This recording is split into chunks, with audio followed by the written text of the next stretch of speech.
अस्सलाम वालेकुम। मेरी आवाज़ आ रही है क्लियर? ये चैट विंडो में लिख के बता दें। ओके। ये जो सवाल हैं प्रैक्टिकल में वाइवा कैसे होगा, मैं इसके अभी तालिक अभी बता देता हूँ। और एक और सवाल यहाँ पे आया था, what about practicals which lectures. ये भी चीज़ें मैं भी डिस्कस कर लेता हूँ। एक मिनट मैं अपना स्क्रीन शेयर कर लूँ।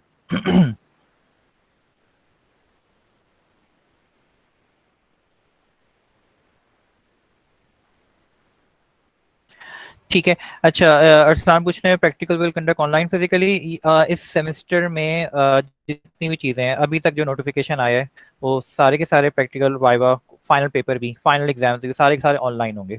ठीक है। लेकिन अगर यूनिवर्सिटी कोई चेंज कर देती है क्योंकि आए रोज़ वो हमारे यहाँ पॉलिसीज चेंज होती रहती हैं कि कभी कहते हैं ऑनलाइन होंगे, कभी कहते हैं फिजिकली होंगे, मतलब आना पड़ेगा। तो उसमें ये है कि अभी तक जो नोटिफिकेशन आया है हर चीज़ ऑनलाइन होगी। ठीक है। अगर कोई चेंज आता है तो आप यूनिवर्सिटी की वेबसाइट पे चेक करें। अच्छा, अभी तक अब ये नबील ने और किसने पूछा था, असफा ने पूछा था कि प्रैक्टिकल्स में कौन से लेक्चर आएंगे। तो यार ये मेरे पास एक नोटपैड है, इसको देख लेते हैं। यहाँ पे वाइवा के हवाले से जो वो है, वाइवा फ्राइडे को है, जो भी कमिंग फ्राइडे। इसमें अगर आपने क्विज नंबर 1 से लेके 5 तक कर लिया है तो फिर आपकी काफ़ी तैयारी हो जाएगी। ठीक है। काफ़ी हद तक ज़्यादा जो एम्फेसिस होगा वो सिंपल प्रॉब्लम से होगा। जैसे ट्रू फॉल्स क्वेश्चन हो गए, ऑनलाइन होगा ये। ठीक है। और ट्रू फॉल्स क्वेश्चंस हो गए, एमसीक्यूज हो गए। और जो हमारा मेन सिलेबस है वो हमारे रिकॉर्डेड लेक्चर्स 28 से 36 है। ठीक है। बाकी पीछे के लेक्चर से भी पूछा जा सकता है लेकिन वो सिंपल सवाल होंगे, जैसे आपके अभी ये क्विज नंबर 1 से लेकर 4 तक हो गए, बस समझे इसी तरह के सवाल आएंगे। ठीक है। हसीयत होगा कि जो लेक्चर क्विज नंबर 5 भी देख लेना, वो भी कोई इशू नहीं है, इतना मुश्किल नहीं है वो। और इसमें ये है कि क्विज के हवाले से, एक मिनट में लिख लूँ यहाँ पे, मैं भूल जाऊंगा। क्विज के हवाले से ये था कि बेस्ट 3 स्कोर्स, ये भी समझाता हूँ। तो लेक्चर नंबर 20 से 36 है, 37 से 39 मैंने अपलोड नहीं किया है लेकिन मैं अपलोड करूंगा। ठीक है। लेकिन वो हमारे सिलेबस का पार्ट नहीं है। सही है। हमारा जो कोर्स है ये हमारा लेक्चर नंबर 36 तक खत्म हो गया है। और लेक्चर नंबर 37, 38, 39, 50 मिनट की एक और वीडियो है, वो थोड़ा सा एडवांस टॉपिक्स हैं वो, लेकिन हमारे वो कोर्स का पार्ट एज सच नहीं है। लेकिन वो यूनिवर्सिटी की रिक्वायरमेंट है कि 39 लेक्चर्स होने चाहिए और ऑन द सेफ साइड। तो वो अपलोड हम कर देंगे उसको, लेकिन उसमें आप देखें ना देखें इट्स अप टू यू। लेकिन कम से कम प्ले बटन पे आप एक दफ़ा प्रेस कर दिएगा ताकि आपकी अटेंडेंस जो है वो रिकॉर्डेड लेक्चर पे लग जाए। इसमें से ऐसा कुछ पूछा नहीं जाएगा। ठीक है। मतलब जो 37 से 39 है उसमें से नहीं पूछा जाएगा। अगर आपने क्विज नंबर 5 की अगर पीडीएफ समझ में नहीं आ रही है तो फिर 30 बिल्कुल आखिर के 10 मिनट की अगर आप वीडियो उसमें देखेंगे तो फिर आपको इसकी पीडीएफ भी क्विज नंबर 5 की समझ में आ जाएगी। अदरवाइज अगर आप क्विज नंबर 5 को वैसे ही समझ में आ रहा है by looking at the lectures number 33, 34, 35, ये नहीं सॉरी 34, 35, 36 तक जो आपको समझ में आ रहा है तो फिर जरूरत नहीं है इसकी। ठीक है। 37 से 39 not included in any of your viva और फाइनल एग्जाम और व्हाटएवर, बट ये रिक्वायरमेंट है। थोड़े से एडवांस टॉपिक्स हैं ये, अभी ऑनलाइन क्लास में से समझ में आते नहीं है, लेकिन खैर हमने कोशिश तो की है। Not part of your course. ठीक है। अच्छा, अब वाइवा की तैयारी कैसे करो। वाइवा की तैयारी ऐसे करो, क्विज नंबर 1 से लेकर 5 तक के टॉपिक्स देख लेना, तुम्हारा काम बन जाएगा। और जैसे क्विज के सवाल थे वैसे ही वाइवा के सवाल आएंगे। ठीक है। वाइवा का जो टाइम होगा वो आप लोगों का उसमें आया हुआ है आपकी वेबसाइट पे। सेक्शन ए का टाइम लिखा हुआ है 9:30 से 11:30। और सेक्शन बी का टाइम लिखा हुआ है 11:30 से दोपहर के 1:30 बजे तक, जुमे के दिन। तो अब वो डिसाइड ही हुआ है कि वो दोनों जो वाइवा हैं वो ए और बी के, वो दोनों एक ही टाइम पे होंगे। और वो किस टाइम पर होंगे, मोस्ट लाइकली जहां तक मुझे याद पड़ता है वो शायद 11 बजे होंगे, लेकिन एग्जैक्ट टाइम और डायरेक्शन के लिए आप ना क्लासरूम का पेज देख लीजिएगा। ठीक है। और हम सीआरस को भी नोटिफाई कर देंगे, सीआर भी आपको व्हाट्सएप कर देंगे। और लेकिन क्लासरूम के पेज पे जो टाइम लिखा होगा दोनों का एक साथ होगा। सेक्शन ए और बी का ऑनलाइन होगा, गूगल फॉर्म्स होंगे उसमें। आपके पास जो है गालिबन वो डिपेंड करता है आपके कितने सवाल हैं उसके लिहाज से आपको 2 to 3 मिनट्स पर क्वेश्चन दिए जाते हैं। ठीक है। ये तो हो गई वाइवा की बात। इसमें से अगर किसी को कुछ पूछना है तो पूछ ले।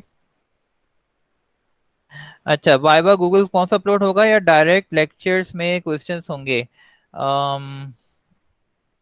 Kindly upload this file on classroom, ये मैं कर दूंगा अपलोड। ठीक है। वाइवा गूगल फॉर्म पे होगा, जैसे आपका क्विज हो रहा है वैसे वाइवा होंगे, बस उसमें सवाल ज्यादा होंगे। क्विज में आपके 15 होते हैं, 10 सवाल होते हैं, कभी 5-6 भी होते हैं। तो वो इसमें यस एमसीक्यूज और ट्रू ट्रू फॉल्स होंगे बस, या what would be the output of this program और समथिंग लाइक दैट, इस तरह आपसे पूछा जाएगा। ठीक है। और बेटा ये लिखा हुआ है, मैं ये फाइल अपलोड कर दूंगा, ये वाली फाइल जो है ना ये अपलोड कर दूंगा। वाइवा में आप सिर्फ क्विज नंबर 1 से लेके 5 तक के टॉपिक्स की आप तैयारी कर लो, आपका वाइवा तरीके से हो जाएगा। सही है। उसमें मतलब वो सवालात होंगे इस तरह के, अगर आप जैसे आउटपुट क्या होगा या इस प्रोग्राम में एरर क्या है, इसी तरह के सवाल होंगे। ठीक है। आपको प्रोग्राम लिखने को नहीं दिया जाएगा, वो ऑटो मार्किंग होगी उसके अंदर। ठीक है। वो ऑटो मार्किंग होगी और प्रोग्राम ऐसा जिसको लिखने को नहीं दिया जाएगा, वो बस जैसे होता है, क्योंकि लेकिन उसमें सवाल मेरे ख्याल में ज्यादा हो सकते हैं। ठीक है। More than 20 question possible. ठीक है। अच्छा, और कोई इसके अलावा सवाल है? ये क्या पूछा है, एलएस भी होगा वाइवा के साथ? इस एलएस का क्या मतलब है? हफ्सा अनम ने पूछा है, व्हाट मीन बाय दैट? ये सवाल समझ नहीं आया मुझे। अच्छा, लाइव सेशन, लाइव सेशन में ही होगा। ओके, हाँ हाँ हाँ, लाइव सेशन में ही होगा। आप जैसे अभी भी आप प्रेजेंट हो, आपको वैसे ही जैसे आपने वो मिड टर्म दिया था ना, एग्जैक्टली आप इसी तरह प्रेजेंट हो गए और आपकी अटेंडेंस लगेगी। और अटेंडेंस होना मस्ट है, और उसमें आपको वही जैसे तरीका होता है, वो कैमरे और वो सब ऑन रखना, जो भी इन्विजिलेटर होगा वो सब देख रहा होगा। ठीक है। अच्छा, अहमद आसिफ ने क्या किया, ईमेल क्लास। यार तुम लोगों की बैकलॉग अटेंडेंस हो गई है कल तक, तुम लोग चेक करो। और बैकलॉग अटेंडेंस अगर तुम्हारी अभी भी डिस्प्ले नहीं हो रही है अहमद आसिफ, तो फिर मुझे बताओ और फिर हम उसको करते हैं। लेकिन मेरे पास कल ये इन्फॉर्मेशन आ गई थी कि तमाम अटेंडेंस के जो जितने मसाइल आप लोगों ने परसों तक हमें ईमेल कर दिए थे, परसों तक, अब मुझे कल किसी ने किया हो तो मैंने उसको अपडेट नहीं किया होगा, लेकिन परसों तक जिसने किए थे तो वो मसले हल हो गए हैं, उनको आप अटेंडेंस चेक कर लें इंक्लूडिंग बैकलॉग्स। अच्छा, अभी क्या लिखा हुआ है, लेक्चर 31-36 वाइवा में इंक्लूड है? जी, नास्रा ने सब, अभी मैं थ्योरी की तरफ आ रहा हूँ। ठीक है। थ्योरी कहाँ लिखी है? हाँ, फाइनल लेक्चर जो है वो, जी, लेक्चर नंबर 20-36 वाइवा में इंक्लूडेड है। सही है। फाइनल पेपर सिलेबस जो है वो वीक नंबर 6 से 10 था, तो हमारा बनता है 16 से 30। क्या कहते हैं, लाइव रिकॉर्डेड लेक्चर और लाइव लेक्चर बनता है 6 से लेके 10 तक।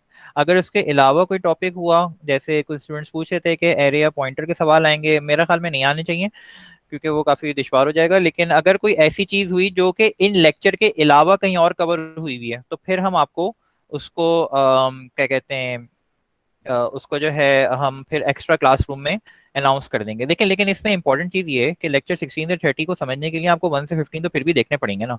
तो 1 से 15 की जो आपकी तैयारी है और आपकी जो असेसमेंट है वो मिड टर्म में हो गई है, लेकिन हम ये आपके लिए अंडरस्टूड होगा कि मिड टर्म तक की चीजें आपको आती हैं। सही है। तो उसको आप करके ही लेक्चर नंबर 16 से 30 तक आएंगे, लेकिन प्राइमरी फोकस लेक्चर नंबर 16 से 30 तक ही होगा। सही है। और इसके अलावा अगर कुछ हुआ तो फिर हम आपको कहाँ गया, 16 से 30, उसके अलावा कुछ हुआ तो हम क्लास में अनाउंस कर देंगे। उसके बाद क्या सवाल था, क्या सवाल पूछे भाई? क्विज 5 है, अब्दुल रहमान, क्विज 5 है, 5 में से 3 बेस्ट स्कोर काउंट होंगे। ठीक है। अगर आपके सब में 10-10-10 आ गए तो फिर आपको क्विज नंबर 5 पर करने की जरूरत नहीं है। ठीक है। अगर किसी टीम में भी आपके मतलब 100% आ गए नंबर तो जरूरत नहीं है, लेकिन अगर आपके नहीं आए, कुछ नंबर कम है, तो आप क्विज नंबर 5 भी अटेम्प्ट कर लें। तो बेस्ट 3 स्कोर्स हैं वो हम कोशिश करेंगे कि आपको 10th या 11 सितंबर तक आपको अपलोड कर दें, आपके सेशनल जो भी आपके बन रहे हैं। ठीक हो गया। अच्छा, इसके अलावा तो कोई क्वेश्चंस है? ये हाँ, एमसीक्यूज बेस्ड, दैट्स इट। हाँ, filling the blanks, filling the blanks क्या होता है? फिलिंग द ब्लैंक्स में मतलब अगर वो ऑप्शंस होंगे कि व्हिच वुड बेस्ट फिट। अच्छा, find the errors in the program में लाइन नंबर्स गिवन होंगे और आपको लाइन नंबर सेलेक्ट करना होता है। ठीक है। क्विज 1 के बाद किसी की ग्रेडिंग आई, ये कैसे हो सकता है भाई, सबकी ग्रेडिंग आ गई है। अच्छा, मिड्स के मार्क्स नहीं आए? यार ये मिड के मार्क्स के लिए सर इकबाल अजीम से रब्ता करें, वो आपके पेपर चेक करें। असाइनमेंट मैं चेक कर रहा हूँ, मिड्स वो चेक करें, और वाइवा ऑटो ग्रेडिंग है। क्विज के सबके नंबर आ गए, किसके नंबर अभी तक नहीं आए ये मुझे बताओ। ठीक है। क्विज में और मेरे ख्याल में सबके नंबर आ गए जिसके नहीं आए मुझे ईमेल करे कि भाई नंबर नहीं मिले, लेकिन ये इम्पॉसिबल है। नंबर तो मेरे पास आ रहे हैं रिलीज, मैं आपको यहाँ पे दिखा भी सकता हूँ नंबर यहाँ पे कितने हैं, सबके आए हुए हैं। चलो खैर, ये तो हो गया। अच्छा, इसके अलावा जो जो क्वेश्चंस हैं वो उसको हम थोड़ी देर में डिस्कस कर लेंगे। आप लोग क्वेश्चंस लिख दें, मैं फिर इसके बाद अभी ना जल्दी से जो छोटी छोटी बातें रिवीजन के हवाले से हैं और उसका ख्याल रखना है। अच्छा, ये मैं बता चुका था पिछले लेक्चर में कि हमारे पास जो है वो 4 टाइप्स ऑफ क्वेश्चंस होंगे। Write a program to do some task, program पूरा लिखना होगा, include using namespace standard everything. ठीक है। कोई आपने कांस्टेंट डिफाइन करना है तो डिफाइन भी कर लेगा। Write a code to do some task, तो उसमें से फंक्शन ब्लॉक लिखना होगा कि भाई ये कोड से ये काम हो जाएगा। ऊपर नीचे अंडरस्टूड होता है, तो watch out what the question is there. और क्वेश्चन मोस्ट लाइकली आपके 8 होंगे, दो दो पार्ट्स के। Question number 1A 1B 2A 2B 3A 3B 4A क्योंकि आपके सिर्फ 2 घंटे का पेपर है और आपका जो है वो 30 मार्क्स का पेपर है ये, तो slightly bigger than a mid term, I mean, लेकिन कोई इतना खास मुश्किल नहीं है। जैसे मिड टर्म था उससे थोड़ा सा आप आगे की चीज समझ लें। अच्छा, तो इस सवाल ये हो सकता है कोड गिवन होगा तो आपसे आउटपुट पूछा जाएगा। जैसे उसमें आपको सी आउट का ख्याल रखें कि सी आउट कहाँ कहाँ है, यूज भी हो रहा है कि नहीं हो रहा, ठीक है। और उसमें ऑप्शंस नहीं होंगे, अगर कंपाइल टाइम एरर आ रहा है तो आप कंपाइल टाइम एरर लिख दें उसके अंदर कि भाई इसमें आउटपुट कुछ नहीं आएगा। फिर सवाल बनता है फाइंड एंड करेक्ट एरर्स, तो उसमें लाइन नंबर्स गिवन होंगे। इस तरह का सवाल आपके वाइवा में आ सकता है, ठीक है। और यही सवाल आपके फाइनल में भी आ सकता है, मतलब इसी पैटर्न का। अच्छा, नंबर 4 जो टाइप क्वेश्चन बनती है कि भाई वेरिएबल की वैल्यू क्या होगी। जैसे क्विज में सवाल आए थे, कुछ लोगों ने मिस कर दिए, कुछ लोगों ने उसको पिक कर लिया सही से। तो उसमें ख्याल रखो कि उस पॉइंट इन प्रोग्राम पर जहाँ पे पूछा जा रहा है इस लाइन नंबर पे वेरिएबल की क्या वैल्यू होगी, या ये लूप चल रहा है तो उसमें 5 दफा लूप चल चुका है, अब वेरिएबल की क्या वैल्यू होगी, या लूप को एग्जिट होना है तो भाई एग्जिट के लिए कंडीशन फॉल्स होनी चाहिए, तो उसके लिए वैल्यू डेफिनेटली बढ़ गई होगी किसी कंडीशन से, जब जाके वो लूप एग्जिट होता है। और ये भी चेक कीजिएगा कि वैल्यू अपडेट हो भी रही है कि नहीं हो रही। ये जो सवाल है मैं ये रेफर कर रहा हूँ जो मुझसे एक दो लोगों ने ईमेल पे भी पूछा था, मैंने जवाब तो दिया हुआ है। जैसे अगर आई की वैल्यू फॉर एग्जांपल 1 है, ठीक है, और जे की वैल्यू जो है फॉर एग्जांपल 0 है, मैं ऐसे यहाँ पे टाइप कर रहा हूँ। और अगर मैंने यहाँ पे एक इफ की कंडीशन लिखी कि इफ आई इक्वल्स टू 1, और आगे मैं कुछ भी लिखूं, आगे मैं लिख दूं J equals to for example J+10, अगर मैंने ये लिख दिया, ठीक है, जे इक्वल्स टू J+10 मैंने लिख दिया, तो ये वाली कंडीशन नहीं रन होगी, या ये वाला स्टेटमेंट इसलिए रन नहीं होगा क्योंकि यहाँ पर आपके पास और स्टेटमेंट लगा हुआ है, और स्टेटमेंट लिखने की वजह से, और स्टेटमेंट क्या देखता है यार, एक कंडीशन भी ट्रू हो गई तो आगे देखने की जरूरत ही नहीं है, सब कुछ ट्रू होगा। तो अगर एक कंडीशन ट्रू है या आई को, तो उसकी वजह से क्या होगा कि और की वजह से यहाँ पे शॉर्ट सर्किटिंग हो जाएगी। शॉर्ट सर्किटिंग का मतलब ये है कि if one condition is true, अब आगे मत देखें, जरूरत क्या है देखने की, जब पता है आंसर ट्रू आएगा। सिमिलरली अगर यहाँ पे इस तरह लिखा होता इफ आई इक्वल्स टू 0, ठीक है, और आई इक्वल्स टू 0, और यहाँ पे मैं एंड ऑपरेटर लगा लेता, तो एंड ऑपरेटर की वजह से भी क्या होता कि यार ये यहाँ पे आई इक्वल्स टू, सॉरी मैं आप ऐसा करता हूँ कि आई नॉट इक्वल टू 0 कर देता हूँ, तो भाई ये कंडीशन फॉल्स हो गई क्योंकि आई की वैल्यू तो यहाँ पे 0 है।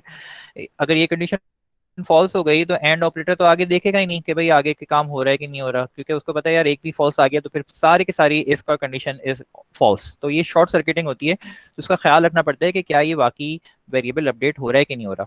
तो इसके लिए इंपॉर्टेंट ये है कि आप जो है इसमें इम्पोर्टेंट ये है कि क्या कह रहे थे मैं, कि आप ये कंपाइलर की तरह सोचें कि अगर कंपाइलर उसको लाइन बाय लाइन पढ़ रहा होता तो वो क्या करता, ठीक है।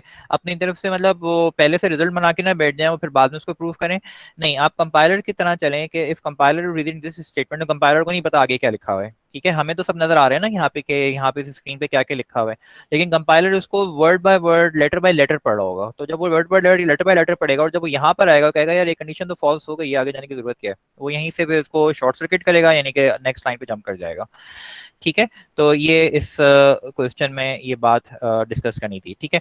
और फाइन ये सब बता दी मैंने। अच्छा, अब if statements divisible by N, अच्छा इसके अंदर एक वेरिएशन ये आ सकती है कि जैसे क्वेश्चन आपका है, ये मैं अपलोड किया है, मैं लेक्चर नंबर, मैं आज जो डिस्कस कर रहा हूँ लेक्चर नंबर 18 से 21 तक डिस्कस कर रहा हूँ, ठीक है। इसमें कुछ प्रोग्राम्स, सारे नहीं, और उसमें कुछ बातें इसमें ये डिस्कस करना है कि ये मालूम करना होगा कि वेदर सम नंबर है डिविजिबल बाय समथिंग बाय और अदर। तो इसमें ये उससे डिविजिबल है कि नहीं है, इसकी वेरिएशन ये होती है कि आपको ये चेक करके बताना होगा कि weather the number is a prime number और नॉट, ठीक है। एक वेरिएशन ये होती है कि weather the number is even, तो इवन की निशानी क्या होती है कि भाई डिवाइडेड बाय 2 होता है, और अगर weather the number is odd तो वो डिवाइड बाय 2 नहीं होता। ये तो बहुत आसान है कि रिमाइंडर उसका 0 आएगा if you are using a remainder operator with 2। दूसरा है कि भी रिमाइंडर उसका 0 नहीं आएगा, तो इवन होंगे ऑड होंगे। एक वेरिएशन ये होती है कि you have to check whether the number entered by the user is a prime number और नॉट। तो प्राइम नंबर की निशानी क्या होती है, एक लूप चलाओगे और लूप चला के तुम देखोगे कि अपने पास कॉपी में लिख लेना, इसका प्रोग्राम इंटरनेट वगैरह पे मिल जाएगा, लेकिन लूप चला के तुम देखोगे कि क्या ये अपने यानी कि अगर मैंने नंबर लिखा फॉर एग्जाम्पल 17, तो मैं ये करूंगा कि 1 को तो छोड़ दो, मैं 2 3 4 5 6 से लेकर ऑल द वे टू 17 तक जाने की जरूरत नहीं है। 16 तक अगर मैं चेक कर लूंगा भाई सबसे डिवाइड हो रहा है कि नहीं हो रहा, अगर कहीं पे भी रिमाइंडर जीरो आ गया है इसका मतलब वो डिवाइड हो रहा है, तो ये प्राइम नंबर नहीं है। लेकिन उसको और अच्छा बनाने के लिए हम क्या करते हैं कि भाई बजाय से कि हम पूरी रेंज से डिवाइड करें कि 2 से स्टार्ट करके 16 तक हम लेके जाएं, हम 2 से स्टार्ट करके 17 डिवाइड बाय 2 तक जा सकते हैं, क्योंकि जाहिर है जब आधे से बड़ा नंबर तो 17 को डिवाइड कर ही नहीं सकता, कि 17 का अगर मैं हाफ करता हूँ तो 17 का हाफ आता है मेरे पास 8 इंटीजर्स में। तो भाई 8 से बड़ा नंबर क्या होता है? 19 9। तो 9 तो 17 को कभी भी डिवाइड नहीं कर सकता, तो 9 10 11 12 13 14 15 16 को मुझे चेक करने की जरूरत नहीं है। तो अपने पास कॉपी अगर तुम्हारे पास कहीं हो या कंप्यूटर पे तुम लोग देख रहे हो, तो उसमें जो है आप जो है अपना प्राइम नंबर का प्रोग्राम जो है उसको भी आप लोग देख लीजिएगा। अच्छा, फिर उसके बाद एक मिनट, अटेंडेंस अपलोड करा था। अच्छा, फिर उसके बाद जो नेक्स्ट प्रोग्राम है इसके अंदर आपसे पूछ सकते हैं कि भाई कुछ 3 नंबर्स हैं या 4 या 5 जितने भी नंबर्स हैं उसमें मैक्सिमम वैल्यू क्या है। तो भाई आप एक नंबर को लें, उसका मैक्सिमम एज्यूम कर लें और फिर उसको बारी बारी हर नंबर से कंपेयर करते चले जाएं, और अगर वो नंबर उससे बड़ा है तो अपडेट कर दें, नहीं है तो रहने दें। ये इफ स्टेटमेंट। इसी तरह मिनिमम का भी प्रोग्राम है, ये बिल्कुल एक्जैक्टली ये है कि बजाय ग्रेटर के आप यहाँ पे लेस की साइन लगा लें और इसका मैक्स के बजाय इसका मिनिमम नाम रख लें, ये भी ठीक है। ठीक है, तो ये हमने करा है। 5 का भी हो सकता है, 4 का भी हो सकता है। आई मीन यहाँ पे हमने 3 से कंपेयर किया हुआ है तो हमारे पास क्योंकि हमने जस्ट अज्यूम कर लिया कि पहला नंबर n1 मैक्स है, ठीक है। फिर हमने देखा कि नहीं, अगर n2 मैक्स से बड़ा है तो फिर भाई मैक्स को n2 अपडेट कर दो, और अगर n3 भी से बड़ा है तो अपडेट करो, वरना ऐसे ही रहने दो। ठीक है, इस तरह मिनिमम कोई प्रोग्राम बन सकता है। ठीक है, ये इंपॉर्टेंट है, ये मैंने पिछली बार भी डिस्कस किया था। इसमें what would be the value of some variable. अब जैसे अगर हम आपसे ये पूछेंगे कि भाई यहाँ पर अगर लाइन नंबर 11 पे अगर हम हाईलाइट कर दें और हम हाईलाइट करके आपसे पूछें कि भाई यहाँ पर एन की वैल्यू क्या होगी, ठीक है, तो इसमें आप चेक करें कौन से एन की बात हो रही है, तो उसमें स्कोप का ख्याल रखें। और अगर मैंने यहाँ पे ये लिखा, ऑब्वियसली मैं इस एन की बात कर रहा हूँ, तो जो भी यूजर ने एंटर किया हुआ है, ठीक है, क्योंकि वो मोस्ट इनसाइड को ही रेफर करता है। लेकिन अगर मैंने यहाँ पे कोलन कोलन लिख लिया तो ये तो स्कोप रेजोल्यूशन हो गई। जब स्कोप रेजोल्यूशन हो गई तो उसका मतलब है कि हम यहाँ पे जो है वो इस एन की या इस एन की बात कर रहे हैं। तो ये आपसे पूछा जा सकता है कि इस लाइन नंबर पर इस वाले वेरिएबल की क्या वैल्यू होगी। ठीक है, तो ये स्कोप का मैंने पिछले लेक्चर में भी डिस्कस किया था। अच्छा भाई, बता चुका हूँ। यहाँ पे और क्या है, ईमेल पे मार्क्स आ रहे हैं, सिर्फ ईमेल पे मार्क्स आ रहे हैं तो मैं क्या करूँ, आ तो रहे ना, चल ठीक है। अच्छा, 2 आवर्स वाइवा कैसे यार, बता चुका हूँ फॉर्म से होगा। सर अभी फंक्शन का क्विज 4 समझा दें, मुझे सवाल लिखो यार, मुझे सवाल अच्छा हाँ, आप लोगों के वाइवा के सवाल हो या क्विज के सवाल हो, उनके ऑर्डर स्क्रैम्बल्ड होते हैं। ठीक है, जरूरी नहीं है क्वेश्चन नंबर 1 जिसका है तो उसी का क्वेश्चन नंबर 1 सबका है, ऐसा नहीं होता। सही है, तो उसमें इट्स नॉट मतलब वो आपको जो सवाल में मुझे ईमेल्स आ रही है क्वेश्चन नंबर 1 में ये मुझे करा था, क्वेश्चन नंबर 2 में ये हो गया था, तो इसमें भाई मुझे नहीं पता तुम्हारा क्वेश्चन नंबर 1 या 2 क्या है। सही है, तो मुझे वो सवाल लिखो और अगर उसका स्नैपशॉट है तो वो भेजो, फिर मैं बताता हूँ। ठीक है, चलो अभी जल्दी से मैं जल्दी से बात कर लूँ। कौन सा तुमने कौन सा कहा है, क्विज नंबर 4? चलो ठीक है, मैं क्विज नंबर 4 अगर मेरे पास क्विज नंबर 4 आएगा कैसे इस कंप्यूटर पे। अच्छा ठहरो जरा, मैं जो चीजें मुझे डिस्कस करनी है वो कर लूँ, फिर मैं जल्दी से 5 मिनट में क्विज नंबर 4 बताता हूँ। ठीक है, अच्छा ये ट्रू फॉल्स में पता है यहाँ पे मैंने डिफाइन किया हुआ है, तो ये डिफाइन डायरेक्टिव अगर आपको यूज करना है तो कर लें, वरना यहाँ पे अगर आप सिर्फ स्मॉल लेटर्स में ट्रू लिखेंगे तो वो भी चल जाएगा। कैपिटल लेटर्स में बगैर ये एक समझ लो एक नाम है ट्रू का, यहाँ पे टी लिख दें, कोई भी अपना नाम लिख दें, उसका मतलब ट्रू होगा। असल वर्ड ये है ट्रू और फॉल्स का, ये स्मॉल लेटर्स में। एक छोटी सी बात बतानी थी। फिर ये मिनिमम का आ गया कि अगर आपको एक ही कंडीशन में चेक करना है अपलोड किए बगैर, मतलब यहाँ पे हम अपडेट कर रहे थे ना कि मैक्स को अपडेट कर रहे थे, यहाँ पे हम कंडीशन बना लें कि क्या ये नंबर इससे बड़ा है और इससे छोटा है, इस तरह मैंने यहाँ पे कंडीशंस लिखी हुई हैं। ठीक है, ये मैं रिकॉर्डेड लेक्चर में डिस्कस कर चुका हूँ। 1901 के बाद आना चाहिए 02, फिर वो भी हो गया, फिर 2102। ठीक है, अच्छा ये जो है अगर आपको कोई रिपोर्ट कार्ड बनाने को एग्जाम में आए तो आप क्या करेंगे, या तो आप स्विच केस से कर लें, या अगर आपसे कहा जा रहा है इफ एल्स से कर लें, तो उसमें वो जैसे आपको असाइनमेंट में एक सवाल है वो जीपीए कैलकुलेटर का समथिंग लाइक दैट के भी इतने परसेंट ज्यादा है तो ये ग्रेड है, तो आपको ये टेबल गिवन होती है एग्जाम में। ठीक है, वो याद करने की जरूरत नहीं है कि भाई अगर इतने परसेंट से ज्यादा हो तो ये ग्रेड कर ले और इतने परसेंट से ज्यादा हो तो ये ग्रेड कर ले। तो यहाँ पे हमने एल शिफ्ट लगाया हुआ है। ठीक है, यहाँ पे सिर्फ इफ से काम नहीं चलेगा, एल्स इफ होगा, और हमें पता है कि आखिरी जो मोस्ट इनसाइड एल्स होता है वो उसके मोस्ट क्लोजेस्ट इफ के साथ जो है वो क्या कहते हैं पेयर हो जाता है। तो ये इफ इस एल्स के साथ लगा हुआ है, फिर ये इफ के साथ ये एल्स लगा हुआ है, फिर इस तरह आखिर में इफ के साथ ये एल्स लगा हुआ है। तो भाई अगर ये नहीं है तो ये करो, ये नहीं है तो ये करो, ये नहीं तो ये करो, ये हम इसको उर्दू में इस तरह पढ़ते हैं। ठीक है, फिर उसका एक और आसान सा हल है कि आप जो है वो स्विच केस स्टेटमेंट यूज कर लें, और स्विच केस स्टेटमेंट के अंदर जो ये 3 डॉट वाला जो कहानी है, ये स्टैंडर्ड सी की कहानी नहीं है, ये standard sorry C plus plus में नहीं है, ये पहले बता चुके हैं, लेकिन ये एग्जाम में आप यूज कर सकते हैं, मना नहीं है। You can use it in exam. Range facility जो है ये एग्जाम में यूज कर सकते हैं, क्योंकि हमारे पूरे कोर्स में GNU कंपाइलर यूज हुआ है, और इसमें ये ख्याल रखना है कि ये वाली जो वैल्यू है वो कम होनी चाहिए, और ये वाली वैल्यू हमेशा ज़्यादा होनी चाहिए रेंज में, और ये वाली वैल्यू कम होनी चाहिए, ये वाली ज़्यादा। अगर आपने इसको उल्टा कर दिया तो एरर होता है, ठीक है, वो फिर एग्जाम में भी उसके नंबर कटते हैं।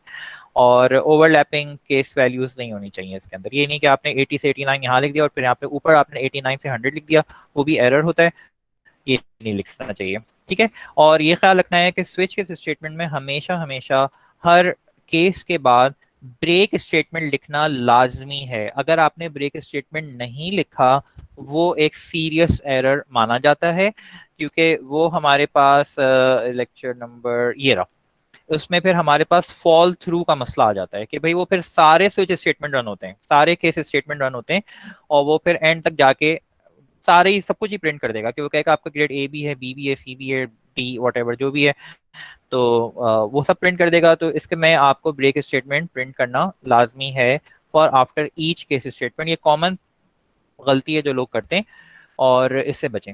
ठीक है, उसके बाद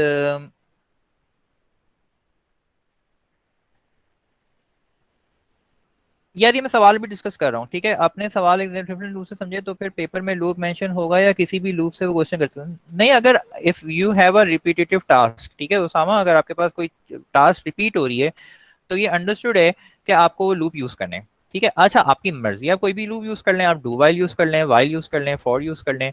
हम ये नहीं कहेंगे कि आप एग्जैक्टली फॉर लूप यूज करें, भाई जो काम फॉर से कर सकते हैं एग्जैक्टली वही काम वाइल से भी कर सकते हैं, जो काम वाइल से करे वो डू वाइल से भी हो सकता है। लेकिन डू वाइल याद रखना हमेशा एक दफा, कभी ना कभी, मतलब वो मिनिमम वन टाइम तो चलता है, क्योंकि कंडीशन आखिर में चेक करता है। फॉर और वाइल में क्या होता है, कंडीशन पहले चेक होती है फिर लूप में एंटर होता है।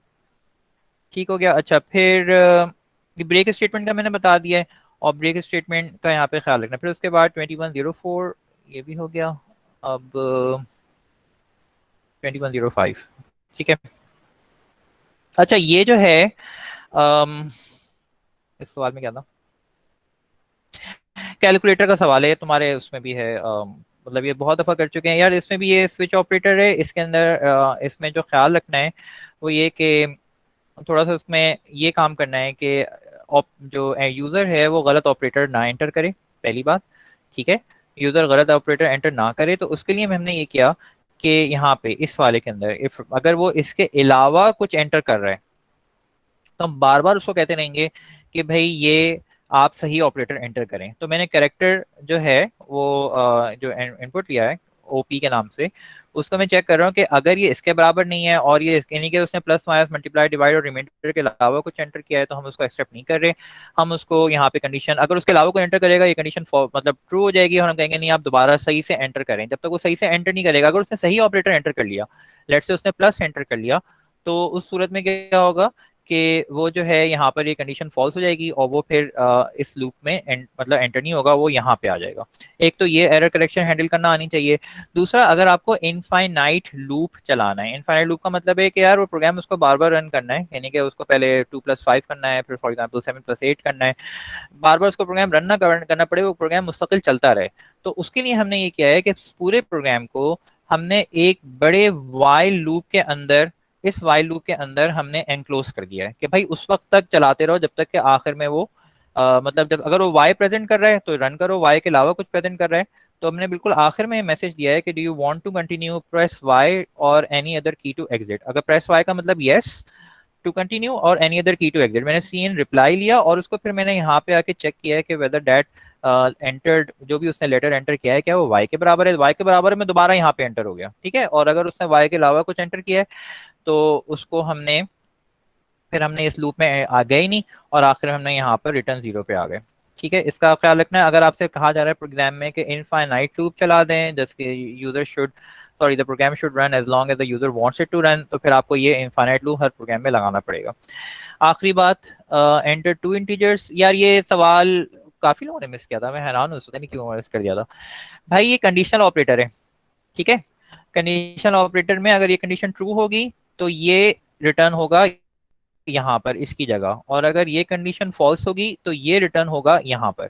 ठीक है, तो अगर m की वैल्यू n से कम है तो m की वैल्यू a को असाइन होगी, अगर m की वैल्यू n से ज्यादा है तो ये n, capital N for Norway, इसकी वैल्यू जो है वो a पे असाइन होगी। ठीक है, यहाँ हो गया। अब आप लोग कहीं जाएगा नहीं, मैं जो हूँ पहले यार तुम एक मिनट, सवाल कौन से थे तुम्हारे, कौन सा क्विज कह रहे थे, क्विज नंबर 4, ठीक है। एक मिनट ठहरो, क्विज नंबर 4 कैसे आएगा भाई।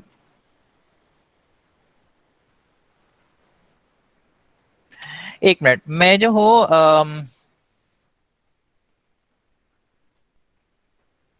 how to do that? अच्छा, मैं अपनी ना प्रेजेंटेशन एक मिनट बंद कर रहा हूँ, एक और कंप्यूटर से कनेक्ट, एक मिनट सब्र करो, just don't go anywhere, I am just turning of my presentation, ठीक है। एक तो ये हो गया। अच्छा फिर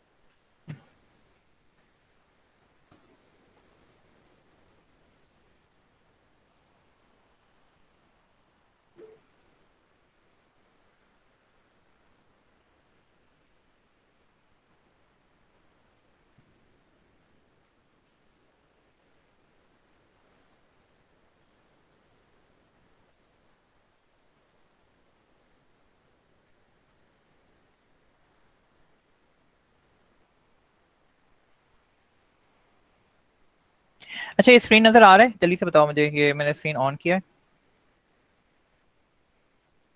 ठीक है।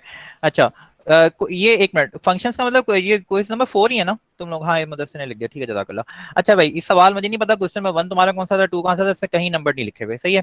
Which of the following is the correct format of declaration है, प्रोटोटाइप नहीं कहा हुआ है, फंक्शन हेडर नहीं कहा है, तो उसके लिए आपको एक curly bracket, can we zoom in there, okay, curly brackets वाला जो है हमारे पास, ये हमारे पास सही आंसर था, ठीक है। कर्ली ब्रैकेट्स के साथ ये जो है ये फंक्शन प्रोटोटाइप कहलाती है, और ये तो ऑब्वियसली कुछ भी नहीं है ठीक है, रिटर्न टाइप ये पता नहीं कौन सी जबान का लिखा है। Okay next, what would be the value of, थोड़ा सा जूम आउट कर लेता हूँ, what would be the value of J, J कहाँ है भाई, एक ए यहाँ पर है, यहाँ पर आप देखो सी आउट तो 5 हो रहा है, लेकिन जहां पर ए कॉल हो रहा है, यहाँ पे ए कॉल हो रहा है वहां पे तो 2 रिटर्न हो रहा है, तो भाई जे की वैल्यू क्या हो जाएगी, जे की वैल्यू यहाँ पर 2 होगी, क्योंकि J equals to A colon colon. अच्छा यहाँ पे मैंने इंटीजर नहीं लिखा ये अगर आप इंटीजर ना लिखो इसकी रिटर्न टाइप पे, मतलब तो वो बाय डिफॉल्ट इंटीजर होती है, ठीक है। अगर आप वॉइड नहीं लिखो तो बाय डिफॉल्ट वो इंटीजर होती है, कैसे, लेकिन इट्स अ गुड प्रैक्टिस, यहाँ पे मुझे इंटीजर लिखना चाहिए था, चलो खैर।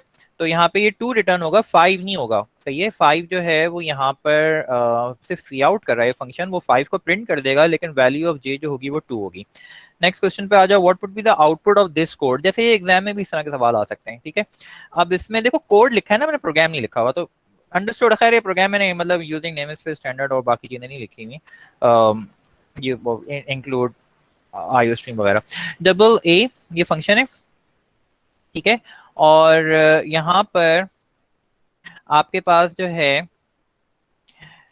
यहाँ पे मैंने लिखा हुआ है डबल, ठीक है। ये मैंने फंक्शन हेडर दिया हुआ है, यहाँ पे फंक्शन हेडर है, ये फंक्शन प्रोटोटाइप है, और फंक्शन की डेफिनेशन यहाँ पर है। तो भाई फंक्शन की डेफिनेशन जो आप लिख रहे हैं इसका इससे मैच होना जरूरी है, ठीक है। यहाँ पे इससे मैच होना जरूरी है कि यहाँ पे डबल था, यहाँ पे डबल हो, इंटीजर में ये नहीं होता बाय द वे, ठीक है। इंटीजर में बाय डिफॉल्ट इंटीजर होता है, यहाँ पे कंपाइल टाइम एरर का मसला भी नहीं था, लेकिन यहाँ पे it has to match the double, यानी कि जैसा फंक्शन हेडर होगा वैसी फंक्शन प्रोटोटाइप होगी। इसका जो, इस टॉपिक का जो एक्चुअल वो है ना, होता है कि हमारे पास एक ही नाम के मल्टीपल फंक्शंस पॉसिबल हैं, सही है, जैसे मैं ए नाम का एक फंक्शन लिखूं, ए नाम का एक और फंक्शन लिख सकता हूं, लेकिन उसमें कंपाइलर कैसे फर्क करेगा कि भाई आप कौन से फंक्शन की बात कर रहे हैं। तो या तो उसके आर्ग्यूमेंट्स लिस्ट में कोई फर्क होगा, यानी कि मैंने उसमें let's say list of arguments या पैरामीटर्स जो हम राउंड ब्रैकेट्स में लिखते हैं, लेट्स से इसमें मैंने लिख दिया इंटीजर ए लिख दिया, और दूसरी वाली जो मैं डेफिनेशन लिख रहा हूँ उसमें मैं इंटीजर ए बी लिख रहा हूँ। तो अगर मैं दो आर्ग्यूमेंट्स पास कर रहा हूँ तो कंपाइलर को पता होगा कि यार ये इस वाले फंक्शन की बात नहीं कर रहा, इसी नाम का एक और फंक्शन है वो दो आर्ग्यूमेंट एक्सेप्ट करता है, उसको देखो। सिमिलरली रिटर्न टाइप भी हम चेंज कर सकते हैं। तो भाई यहाँ पे रिटर्न टाइप हमने नहीं लिखी थी, तो ये वाला फंक्शन हेडर इससे मैच नहीं करता, ठीक है। तो यहाँ पे we have a compile time error. आगे चलते हैं, function prototypes require parameters names, no. Function prototypes, देखो यहाँ पे फंक्शन प्रोटोटाइप्स की बात हो रही है, कहाँ गया वो सवाल, ठीक है। यहाँ पे अगर आप जो है ना, यहाँ पे इधर अगर आप फंक्शन डिक्लेयर करो, उसकी डेफिनेशन लिख रहे हो, फिर तो जाहिर है तुम्हें आर्ग्यूमेंट के नेम देने होंगे। लेकिन अगर तुमने यहाँ पे प्रोटोटाइप लिखी हुई है तो यहाँ पे तुम्हें आर्ग्यूमेंट का नाम नहीं, सिर्फ टाइप लिख दो। जैसे मैं यहाँ पे जल्दी से लिख के दिखा देता हूँ आपको कि इधर अगर मैंने फंक्शन कहा कि यार फंक्शन जो है वो आई होप सब लोग नजर आओगे, फंक्शन जो है वो डबल रिटर्न करता है, और फंक्शन का नाम for example function function F U N लिख देते हैं फॉर एग्जांपल, जैसा नेम ऑफ फंक्शन। और यहाँ पे मिल गया इंटीजर, इंटीजर और कैरेक्टर, ठीक है। और मैंने लिख दिया ये, इसका मतलब क्या है, फंक्शन प्रोटोटाइप है। ये जो है दो इंटीजर एक्सेप्ट करेगा और एक कैरेक्टर एक्सेप्ट करेगा। तो मैं जब भी इस फंक्शन को कहीं पे भी कॉल करूंगा, ठीक है, कॉल करूंगा, तो मैं लिखूंगा फंक्शन फॉर एग्जांपल 250 और फॉर एग्जांपल कैरेक्टर डी, ठीक है। तो यहाँ पे फंक्शन कॉल हो रहा है। अब कॉल करके जो भी इसने काम किया, अगर मैं फंक्शन की डेफिनेशन लिखूंगा, तो भाई डेफिनेशन लिखने के लिए मुझे क्या करना होगा, कहीं पे भी इसका मैं कोड लिख रहा हूँ मेन फंक्शन के बाद, तो मैं लिखूंगा डबल, मैंने यहाँ पे फंक्शन का नाम लिखा। अब मैं यहाँ पे आर्ग्यूमेंट के नेम मुझे देना जरूरी है कि भाई वो जब वैल्यूज पास होंगे तो उसको कोई टेम्पोररी वेरिएबल्स में सेव करना पड़ेगा, वो कहाँ सेव करेगा। तो यहाँ पे तो हम बस बता रहे हैं देखो ये फंक्शन है, ऊपर इस वाली लाइन में बता रहे हैं देखो ये फंक्शन है और ये इस तरह की वैल्यूज एक्सेप्ट करेगा, लेकिन एक्चुअल डेफिनेशन में we have to provide name for those variables जहाँ पे वैल्यूज पास होंगी। तो यहाँ पे मैंने लिख दिया फॉर एग्जांपल कैरेक्टर सी, कोई भी नाम रख दो, और फिर मैंने कर्ली ब्रैकेट्स के अंदर मैंने इस फंक्शन की डेफिनेशन लिखी जो कि जो भी उस फंक्शन का कोड होगा, ठीक है। तो कहाँ गए हमारे पास सवाल हो गया, ये ऐसे पैरामीटर्स नेम। हाँ, अगर यहाँ पे मैं ये लिखता function declaration require parameters name, absolutely उसका आंसर पे ट्रू होता। अब parameter pass bye constant reference can be change, ये तुम्हारे क्विज के पीडीएफ में गिवन था। नहीं, ये चेंज नहीं कर सकता, कांस्टेंट रेफरेंस से चेंज नहीं हो सकता अगर मैंने CONST यूज किया हुआ है। लेकिन अगर मैंने कुछ भी नहीं लिखा तो फिर फंक्शन उस वैल्यू को डायरेक्ट जाके चेंज कर सकता है। आगे चलते हैं, function can return more then one value, कहाँ लिखा है यहाँ पे, नहीं, फंक्शन में हमेशा देखो रिटर्न टाइप एक ही होती है, ठीक है। अगर आपको एक से ज्यादा वैल्यूज रिटर्न करनी है, ठीक है, तो आप एक पॉइंटर रिटर्न करा दें। आप फंक्शन से फंक्शन को कहें कि भाई तुमने ये वैल्यूज जो भी तो उसने लेट से 5-6 वैल्यूज कंप्यूट करी और उसने मेमोरी में कहीं लिख दी। स्टार्टिंग पॉइंट का जो भी होगा, जो एड्रेस होगा, वो आप यहाँ पे ये लिख दें, सही है। उस सूरत में फिर आपको रिटर्न कराना पड़ेगा वो पॉइंटर, सही है। डबल टाइप का पॉइंटर है या इंटीजर टाइप का पॉइंटर है, जो भी पॉइंटर है, तो वो आपको रिटर्न कराना पड़ेगा। और फिर जो जिसने उस फंक्शन को कॉल किया है उसको हैंडल करना आना चाहिए कि भाई ये मुझे एड्रेस मिला है, अब इस एड्रेस से कितनी बाइट आगे तक मेरे काम की चीजें, उसको फिर वो हैंडल करना भी आना चाहिए कि फंक्शन ने मुझे 5 वैल्यूज कंप्यूट करके दिए हैं, तो फिर मैं उसे पढ़ना शुरू करूँ। तो लेकिन फंक्शन अगर रिटर्न करेगा तो हमेशा एक ही चीज रिटर्न करेगा या एक ही पॉइंटर रिटर्न करेगा, एक से ज्यादा चीजें रिटर्न नहीं कर सकता। फंक्शन एक से ज्यादा वैल्यूज, पैरामीटर्स या आर्ग्यूमेंट्स ले सकता है, वापस सिर्फ एक ही चीज करेगा। आगे चलते हैं, what would be the output. यार मेन फंक्शन है, ये रिकर्सिव फंक्शन कॉल कहलाती है। ये ना इनफाइनाइट लूप चलना शुरू हो जाएगा तुम्हारा, मेन फंक्शन ने अपने आप को कॉल करता रहा, तुम्हारे स्क्रीन पे कुछ भी नहीं आएगा, तो ये हमेशा चलता रहेगा, रन टाइम एरर होगा। और इसमें मसला ये आएगा, कंपाइल तो हो जाएगा, कोई एरर नहीं आएगा, चाहो तो तुम लोगों ने शायद कंपाइल करके देखा भी होगा, लेकिन इसमें मसला ये है कि तुम्हारा प्रोग्राम क्रैश कर जाएगा, क्योंकि हर नई फंक्शन कॉल एक नया मेमोरी ऑक्यूपाई करती है, नई मेमोरी स्पेस ऑक्यूपाई करती है। उसकी वजह से इवेंचुअली तुम्हारा प्रोग्राम जिसको ऑपरेटिंग सिस्टम ने मेमोरी की जगह दी हुई होगी, यार इसमें काम करो, वो उसको एक्सीड कर जाएगा। ऑपरेटिंग सिस्टम कहेगा यार प्रोग्राम तो बढ़ता जा रहा है, उसको और जगह दे दो। एक वक्त ऐसा आएगा कि वो यही तुम्हारा प्रोग्राम जो है वो सेवरल मेगाबाइट्स तक चला जाएगा, फिर ऑपरेटिंग सिस्टम उस प्रोग्राम को किल कर देगा कि ये अननेचुरल ग्रोथ इसकी जारी है, तो वो उस प्रोग्राम को किल कर देगा। तो ये दिस प्रोग्राम विल क्रैश, ठीक है। What will be the output, कौन सा आउटपुट, सी आउट, ठीक है। यहाँ पे आई की वैल्यू प्रिंट हो रही है और एफ क्या है, एफ आप ये देखें कि फंक्शन इंटीजर ए और ए इक्वल टू 250, एफ जहां पे भी कॉल हो रहा है वहां पे जीरो रिटर्न हो रहा है। तो यहाँ पे एफ जहां पे भी कॉल हुआ है वहां पे जीरो रिटर्न हुआ है, तो जीरो जो है वो आई में असाइन होगा और सी आउट जो है वो आपका पास आई आ जाएगा। आखिरी सवाल, या आखिरी ये सेकंड लास्ट है। अच्छा भाई, what would be the output? I think इसका 24 है आंसर, ये बहुत सारे लोगों का मसला है। अच्छा भाई, what would be the output, देखो मैंने फंक्शन प्रोटोटाइप ऊपर लिखी है, फंक्शन डेफिनेशन में मैंने नाम लिखे वेरिएबल्स के, यहाँ नहीं लिखा, जरूरत नहीं है, ठीक है। तो ए इक्वल 25, बी इक्वल 25, सी की कोई वैल्यू नहीं है, सी में ख्याल में कहीं यूज भी नहीं हुआ, ठीक है। सी आउट मैंने फंक्शन कॉल किया, ए बी दो वैल्यूज पास की, 25 25, तो यही 25 25 एक्स और वाई में असाइन हो गए। अब हमने क्या किया, return X minus X equals to Y, तो एक्स की वैल्यू 25 थी, X equals to Y 25 is equal to 25, तो ये कंडीशन ट्रू हो गई। जब ट्रू हो गई तो 25 माइनस वन, ट्रू का मतलब 1 होता है, तो 24 हुआ, तो रिटर्न 24 हो रहा है। तो जहां पे फंक्शन कॉल हुआ है वहां पे 24 की वैल्यू आएगी, सी आउट यहाँ पे 24 होगा। सही है, आगे चलते हैं। What would be the output?